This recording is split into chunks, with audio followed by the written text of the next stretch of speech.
What's up, guys?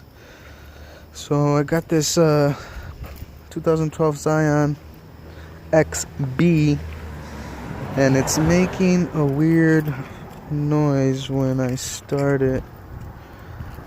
When you hit the gas, let you guys hear it. Hopefully one of you have had the same issue.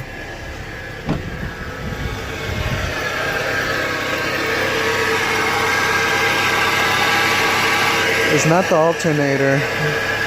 We replaced that not too long ago.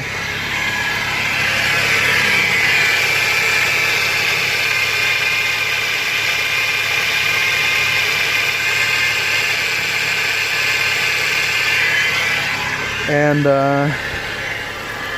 so I figured it was probably my idler pulleys.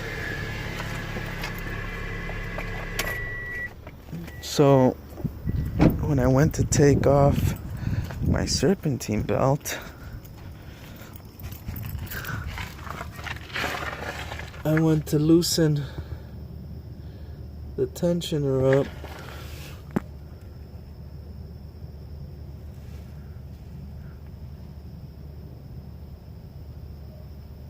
and I couldn't fucking get it to move at all.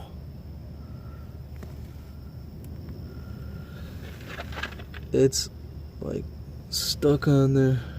Like I can't get the tensioner to move up or down. Not one little bit. What do you guys think it is? And is this thing fucked up? Is this supposed to be like that? Straight through. Not sure if that's how that's supposed to be, but that shit's all twisted up in there. Is that how it's supposed to be? I don't know.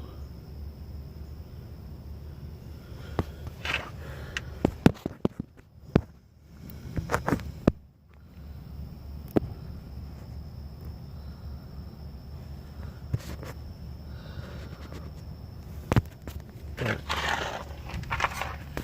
let me know if anybody has had that same issue. What you guys think it is?